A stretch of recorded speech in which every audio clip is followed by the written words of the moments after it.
In Gladstone. Is it that time again? Yes, it is. Time for another hot topic. So go ahead, get your phones ready. Let's talk about it. Yeah. Come on. Y'all ready? Yeah. Y'all ready? Yeah. Huh. In these days and times, we gotta try to get it straight about what affects us and how we tend to relate to the issues that will equip or unequip to talk about it, to understand black woman, black man. The only way we get it grip, gotta join hand in hand, make it click. Get involved with today's politics, have a say so. The more you know, the more you grow. Together we move fast, divided we move slow. Yeah. Hot Topic is a whole nother show. Call in, let us know. Now here's your host of the Hot Topic, Darren Smith. Get your phones out. Let's go. Good afternoon and welcome to another edition of Hot Topics. I'm your host, Darren Smith, welcoming you to another blessed week. This week in studio, I have with me Mr. Ken Bacchus, former city councilman. How are you doing? Fine. And on the phone line this week, we have the one and only Mr. Tony Richardson. Tony, how you doing? I'm doing great, brother. Thanks so much for having me on today. Oh, it's a pleasure. You know, I'm glad. I know we haven't had a chance to talk on the show for the last few weeks. I know you've been busy being on ESPN, First Take, and all that other stuff. Yeah, Man, you know. Hey, I have to admit, I was telling him, I said, man, you look good on there, man.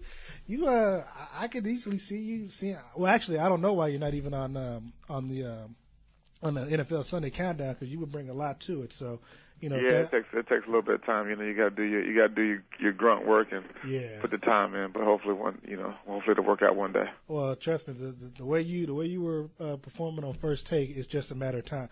Well, you know, Tony, like I said, I have Ken here with me, and we want to talk about obviously the Kansas City Chiefs and their move to 6-0 yesterday. And first, before we even get into that, I got to apologize to you, because before the season, you told me that the Chiefs would look good, and I was going off the eye test from what I saw in preseason. And, you know, I mean, I don't know if you want to talk about the game and stuff yesterday, but I have to admit, I was telling Ken right before we got on the air that the Chiefs, for me, offensively, they still got a lot of question marks for me. Defensively and special teams, I mean, I can't say nothing. 10 sacks, I mean, what can you say about that? Yeah, you know, it's one of those things. I was just, you know, obviously talking to our buddy Dewan before I called in, and it's one of those things. If you look, and you know, obviously I'm, you know, doing TV up here and radio up here in Kansas City. So if you look at a lot of teams, you gotta, it's really one of those things. You gotta say, okay, you know, how do we invest? If you're a general manager, if you're an owner, if you're a head coach, you know, where do we put our funds to, you know, to build our team that's going to give us the best opportunity to win? So if you look at a team like Philadelphia, like, you know, the Eagles right now, you look at, you know, their offense. They have Michael Vick. Obviously, he's on the sideline right now. You have Shady McCoy at running back. You have, you know, Jackson at receiver. But the way the Chiefs have built their team, it's very impressive, and that's why I think that's the reason why they're winning. Because you look, obviously, the defense. There's a lot of high-priced players on defense. The special teams are playing extremely well, but then on offense, there's a lot of balance. And I think just over the years, and with, you know, great draft picks and the way the guys are starting to play, this team is built. That's why, you know, even preseason, I started to see, like, the way the defense was playing and special teams. And the thing about it, the offense, yeah, they might not go out and put up, you know, 30, 40 points a game. And if you look at a team like Denver, but they are not turning the football over. They're running the ball, you know, consistently, you know, and that's the thing. That's a winning formula. If you play special teams and great defense and don't turn the ball over, it gives you an opportunity to win in the NFL, and that's why I think the Chiefs are playing so well right now. Hey, Tony, Ken Bacchus, good to talk with you. But the question I have is, I'm kind of an old school kind of a guy, and I'm of the era of you know, of you and of Marcus Allen, Walter Payton era. Those are the football guys I know. But the question is, what I see on the field across the pro teams, it doesn't appear to me that they're the same kind of football players that I'm accustomed to. Maybe I'm just looking at it wrong, but it doesn't appear to be the type of I know they're conditioned, but they just don't play like they used to play. What's with that? I mean, that's actually a very good question. I think, you know, a lot of it has to do with, and it's even difficult for me to, not necessarily for me to, because I'm not, like, you know, that far removed from playing, but I'm watching football, you know, yesterday, because obviously now I'm watching from a different perspective, and it's a little different how, like, I think it was matter of fact, it was the Saints in the New England game, and it was a safety that came up and made it, which for me was an incredible hit on a wide receiver, and basically they call like a personal foul, like illegal hit, and I'm like, exactly. It's a different game because it's like, I don't understand now. If I was playing, obviously I never played defense in the NFL, but as a defensive player right now, I'm not sure how you teach these guys. How do you form tackle? How do you hit the quarterback? How do you hit receivers? And those kind of things. So, back in the day, in the era that, that I'm accustomed to, in the same era that you're accustomed to watching, guys were like head slapping and, hitting guys. I mean, it was just one of those things. And now it seems like it's a different game. And that's why I think that you're not really seeing not saying it's a different breed of athlete, but it's just a different way in which they're calling the games. And it's kind of hard to watch the games because you've seen these guys get these ridiculous fines, $25,000, $10,000, $15,000 on just different hits, and I'm like, how in the world do you want these guys to play football? So I agree with you 100%. It seems like a different era in which these guys are playing ball. Yeah, but Tony, let me jump in real quick. But do you think that some of that has to do with what we talked about before the season with the lawsuit and the concussion and with all that the referees are trying to call it a different way, for out of fear of safety for the players and stuff like that? Well, that's my thing, because obviously I was on the executive committee for a number of years, and that was my main deal, and our main deal when we did the last CBA was player safety and health, and because obviously we see a lot of our brothers now that they kind of the shoulders that that we stood on, the guys that came before us who were in bad positions and not really doing well health wise, but it's kind of one of those things. It's like, of course you want to protect the game, you want to protect the players that are playing, but it's a different breed right now. I'm of the mindset of what happened to the old school running backs. Where running backs never came out of the game. Well, nowadays, exactly. A guy runs two down, 2 or 3 plays, one down, they out. Plays, he's out. I'm like, he's over there tapping his helmet. I'm like, I'm the other days. I'm like watching Jim Brown and Earl Campbell and those type of guys. They never came out of the game. They never came off the field. And it's a little different now. And I'm not sure. Well, your explanation, Sure. I think, really answers the question. Now that I think about it, that really do answer the question. It's about player safety, and we know how important that is.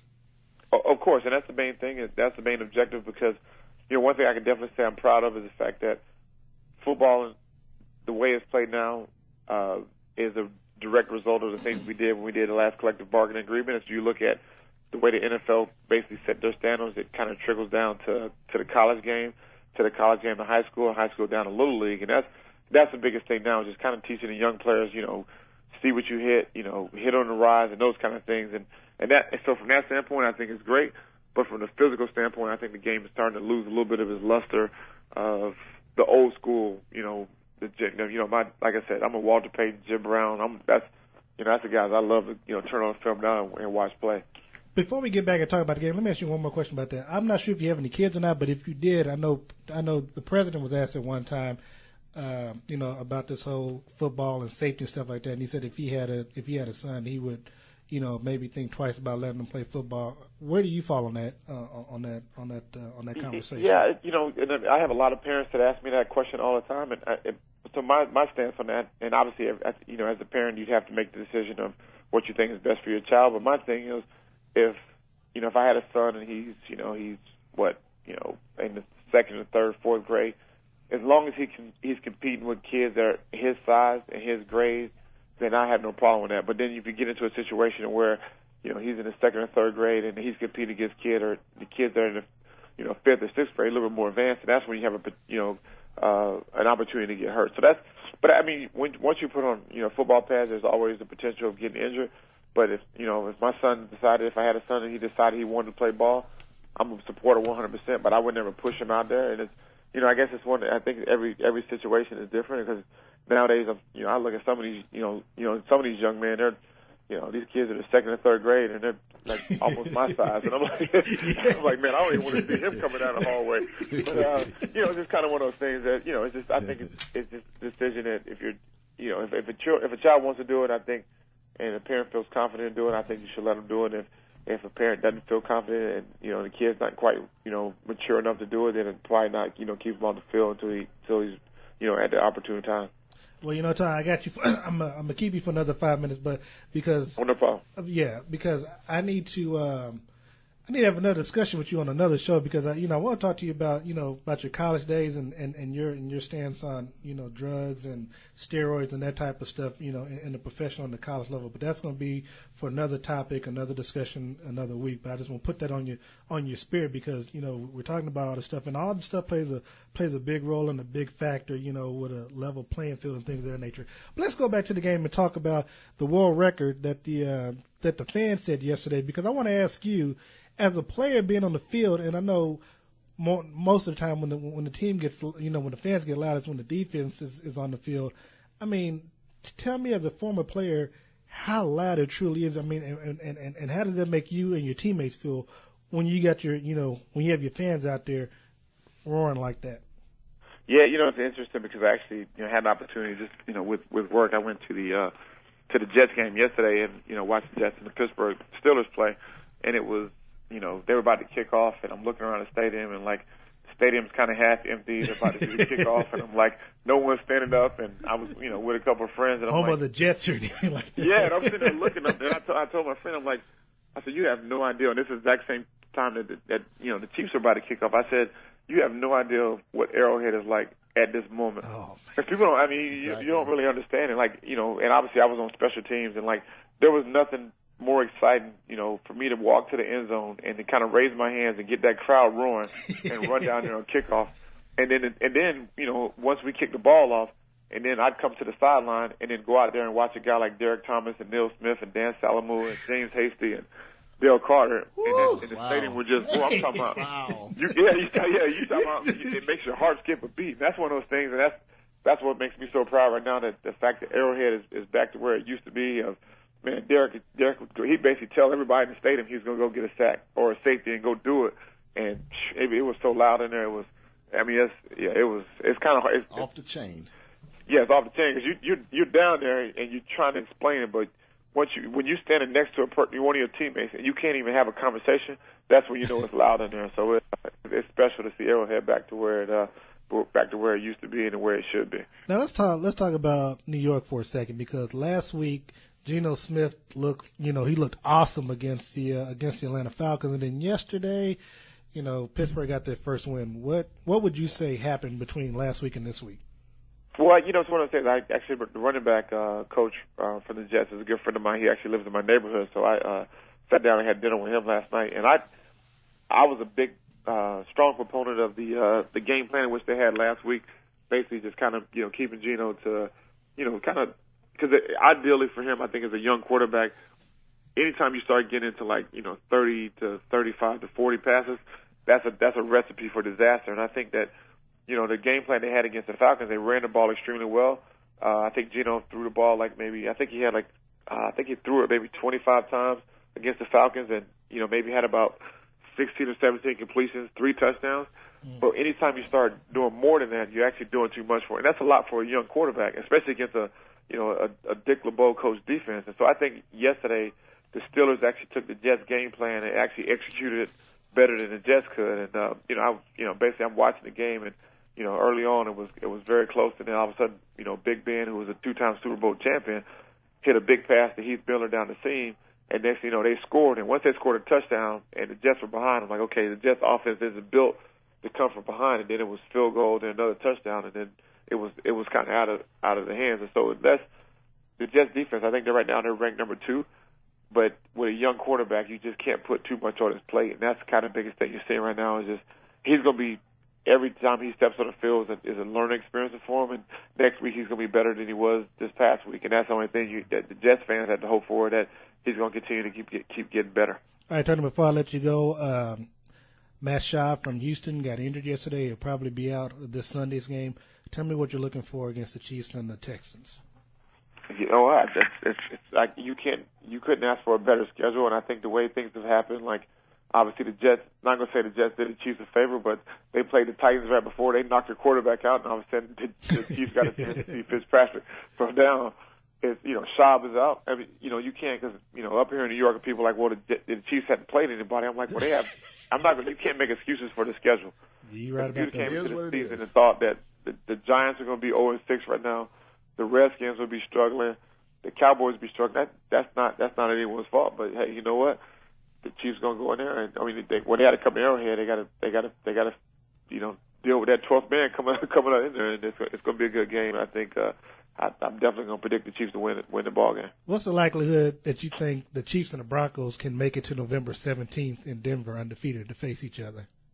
That would be. I was just, like I said, I was just talking to my buddy DeJuan, and I said if that game's undefeated, I'm actually gonna catch a flight down there to sit at that, because that might be the game of the ages. Because you're talking about a great defense against an awesome offense in Mile. Well, I don't think it's called Mile High Stadium anymore, but that's the stadium I know it should be. Yeah, it might as well be, exactly. Well, you let me know, because I actually do have a plane ticket round trip to there. So and it's funny because if I do go there, I think I'm going to pre-record this show before because I'm not sure if I'll make it back in time. But Tony, I want to thank you for calling in this week, and good luck with your show. I mean, I know it's doing good. If you're on ESPN again, make sure you put on Facebook or something so we can let everybody know to tune in and watch you. But I will. Thank you, and we look forward to talking to you next week. Okay, look forward to it. Thanks so much for having me on, guys. You're very welcome. God bless you. Take care. All right, God bless you too. All right, right now, Mr. Bacchus, let's talk a little politics. Let's talk about football, man. But well, we can't. We ain't talking about MU going to 6-0 and things like that, because they went from unranked to number 25 to number 14, and depending on what their schedule is. Yeah. Okay, but let's talk about something that makes me happy, and that's politics. Oh, politics. Of course, you're a member of Freedom. We're both members of Freedom. We're both members of the Urban Summit.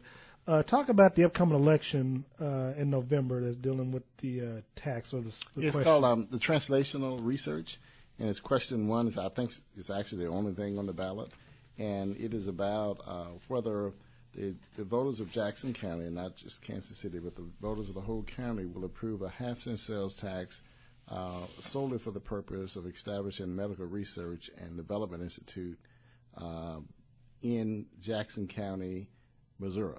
And there's been a lot of discussion, much discussion about it. And actually, one of the big problems with this tax is that from the African American community standpoint, and actually I think a good part of the community, I talked to our white friends as well, few of them were around the table as this was being put together. And so there's a big problem with this tax, is that a lot of people weren't at the table and to understand it, and whether it was thought out very thoroughly. But in the end, Freedom, NACP, people at the Black Agenda Group, Citizen Association, and even the Star yesterday basically said they didn't think this was the right research is good, but they don't think the use of the public dollars for it is the right thing to do. And that has been the theme that has been permeated all the discussion so far, is not that the research is not needed, but very few places in the country use public dollars, particularly at a half-cent sales tax standpoint, to do translational research as this has been discussed. And I think it's important that the public understand translational research is there's much research being conducted every day by pharmaceutical companies and private industries and universities and research places all over the country. They get to a point where the research, particularly on the private side, where we don't think it's going to be the type of research we can take and make a lot of dollars out of, so they stop the research basically there. So translational would pick up the ball where they've learned something in the lab, learned something in the operating room, for example. Years ago, they determined that if you take an aspirin every day, it would actually, like a baby aspirin or a 81 aspirin, it would actually thin your blood out enough such that if you have arteries in your veins that are being clogged anyway, at least the blood will come on through. Will not get so they learned that as a result of being operation after operation after operation, and as a result of actually research. So it's that type of research, and it may and may not in 20 years deliver anything. But research in general, over 96% of all research being conducted never actually end up becoming a prescription drug that we can use in our bodies, because it's just a lot of research and very small dividends on the other side as to whether something been positive. Now, so it's a very difficult one, but I think at the end of the day, what people are going to say is, if I go to McDonald's today or Burger King, I know people own both, and spend $1 on a cup of coffee, the price is going to be $1.10 because it's 10% tax on all restaurants and sales tax in Kansas City. So if you add another half cents to it, so now you're at 10.5% on $1, not 10%. And so that is what caused the problem. And on your medication that you go to the pharmacy for and the grocery store, my sales tax will increase half a point. So none of these taxes, this tax did not eliminate prescription drugs. It did not eliminate prices at the grocery store. That other taxes in Kansas City generally omit that tax for those purposes. Well, you know, when they first talked about it, I was pretty much against it to begin with, just because we've been taxed enough right about now. You know, I'm a big proponent of socialism and things like that, but when the taxes hit those at the very bottom often and too much to pay for things that should be provided anyway, you know, I have a real strong disagreement on stuff like that. Now, are you familiar with the airport situation with the single terminal? Are you working on? I'm not working on it, but I'm familiar with it. Well, I mean, I know we've talked about it before, but why? I mean, is there? And I guess help me understand, because maybe I'm just not smart enough as I used to be. But what is exactly wrong with KCI that we're talking about? You know, making it a single terminal and spending $1 billion on it. I think it's not so much. There's nothing wrong with Mid-Continent Airport today, MCI. There's nothing wrong with it. Okay. Problem in the future is, and even actually as airports operate today, is that if you go into the airport at St. Louis, for example, or Pittsburgh or wherever you may go to an airport, you're going to go through one security area, and then you have access to all gates. All airlines that fly out that place. You go through the security once. In Kansas City, you would go through security. We have 3 terminals, so you're going to go through security about 9. There have to be people covering about 9 different security areas today in Kansas City. So if you have a single terminal, you have one security place you go through. So thereby reducing the net cost to the airport on a daily basis. So that's one way. Then the airport is not, the 3 terminals really aren't as efficient as they used to be in terms of the air conditioning, heating, cooling. You lose so much air because all those doors are open all the time. But the question becomes, at what point do those additional costs mitigate the cost of building one terminal for one? If they say it's going to be $1.2 billion, it's going to be $2 billion. No, seriously, it's just the way it works. Now, the way it's paid for, though, is every time you buy a ticket to go someplace, there's a ticket charge. Those dollars go to the airport and to the Federal Aviation Administration to be dispensed to all the airports who sell tickets where people leaving and departing, embarkation and debarkation from airports, leaving and coming. So airports receive those dollars. We, the public, really don't use any of our tax dollars for that. However, we do use the authority of our city. In this case, the citizens of Kansas City was vote and say, well, we will vote to back the bond issue used to build the airport of $1.2 to $2 billion, whatever it ended up costing. And so your good credit is used, and if, for example, the tax dollars don't come in, then you're responsible for paying it, just like if you if you sign for someone to buy a car. The person is primarily responsible for paying it, but if you don't pay, then if the person don't pay, your credit is on the line. So the voters of Kansas City's credit would be on the line if they would do that. Okay. Well, we got about 5 minutes left in the show. Let's talk about the Urban Summit that you're chair of right about now. Where are we at with that? And give us some details on what's going on with the Urban Summit. The Urban Summit is 4 different sectors: housing, economic development, crime cell, education, young professionals group, and then that's 6. So it's housing and economic development are separate in terms of how this works.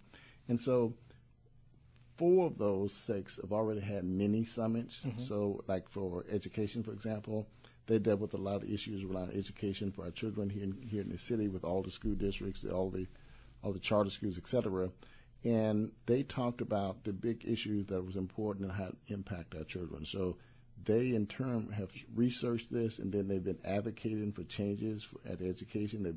We've been busy working with school boards, Hickman and Kansas City particularly, and with some of the charter schools about making certain education work for our children. So in each one of those sectors, that is what has been occurring. We have a Young Professionals Urban Summit coming up on the 30th of this month at Google Fiber offices. And all the young professionals out there, we ask you to look that up and be part of it. And then a housing summit in early November. And then since housing is such a big issue, we're going to have 2 different mini summits, one in December and another around the end of January, the 1st of February. But on April 5th, is a mini summit conference where we pull all of those mini summits together and all those 6 sales together and invite Kansas City to come in and talk about the issues that they've already researched for the whole year and help us find solutions, and more importantly, help us hold people who are in those positions accountable for the outcomes. Oh, that sounds like a plan. Do we have any guests or any particular speakers or whatever lined up for just yet? We will have a luncheon speaker, for example. The person has not been identified yet. But what's so good about the Urban Summit is this is Kansas City. And so the speakers and the people who are important for this to go forward are people who live in the neighborhoods, live in the city, and have responsibilities in the city to make certain things happen. Now, you said you want to talk about football, so we're going to tally back there. I'm going to give you the benefit of the doubt and, tell me what you're looking at for this Sunday's game between Houston and the Chiefs, and then we'll talk about some other stuff as well. Well, because my son and his wife live in Houston, so they are on times when the Chiefs are playing, when the Houston Texans are not playing the Chiefs, then they're for the Texans. But when it's playing San Diego, if San Diego is playing, they're for San Diego because she's from San Diego and he's from Kansas City. And when they both are playing each other, he has a Chiefs jersey on and she has a San Diego jersey on. So I think because I don't think Houston's a very solid team. They've had several injuries, as you've indicated earlier with Tony. And the game is here in Kansas City, which means that it would be, I have no idea. We'll leave it to the guys to estimate what the score is going to be. But clearly Kansas City is going to win this game. Okay, clearly I like that one. Now, I have to ask now, as a former city councilman, was one of the perks that you got was, having seats at the game? No, actually it wasn't. The perk you had was that you had an opportunity to buy some seats. And so people who are season... that was in Jackson County. Yeah, okay. Season ticket holders, there were at least a section on the 50-yard line on the visitor side. Council members had the opportunity to buy those season tickets and buy other parking tickets at the same price everybody else did. So there was no deals. It's just that you got, and once you left the council, you couldn't buy those seats anymore. So you still had to purchase them. All right, well, Ken, I want to thank you for coming in today, and I know you had a chance to talk with Tony. Tony, thank you for being on the air today. We want to invite you all to come out to the Urban Summit on Fridays at 8:30 at the Metropolitan Spiritual Church of Christ at 1227 Garfield on 8:30 a.m. So, Ken, until next time, thank you. Thank you. And thank you all for joining us here on Hot Topics. Once again, this is Darren Smith thanking you for joining us today. Is it that time again? Yes, it is. Time for another hot topic. Time for another. Yeah. Come on. Y'all ready? Yeah. Y'all ready? Yeah. In these days and times, we gotta try to get it straight about what affects us and how we... I started going cold turkey.